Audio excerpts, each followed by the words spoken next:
Hindi sinayang ng player na ito ang pagkakataon mga idol.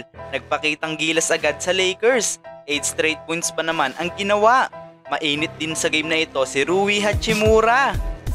Los Angeles Lakers versus Portland Trail Blazers.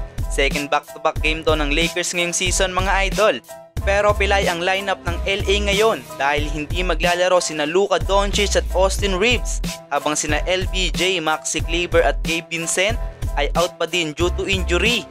Habang available naman sa game na ito ang kanilang starting center na si DeAndre Ayton. First basket ng game ay nakuha ni Marcus Smart mula sa isang layup. Sinundan naman niya ng pull-up jumper ni DeAndre Ayton. Rui Hachimura naman, slam dunk mula sa fast break. Bawi naman agad ng isang layup sa kabila itong si Deni Avdija mga idol. Solid naman ang depensa ni Marcus Smart dito. Nag-dive makuha lang ang bola, sabay pasa sa open na si Hachimura.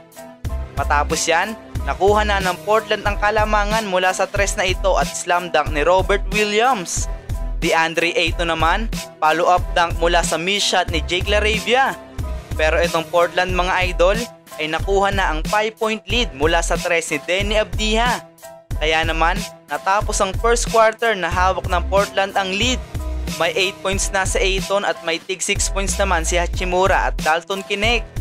Second quarter ay humahabol na ang LA Lakers sa pangunguna ni Hachimura. 5 straight points agad mula sa tres at dalawang free throw. Ang malaking problema ng LA Lakers dito ay turnover, kaya nakakagawa ng run ang Portland Trail Blazers.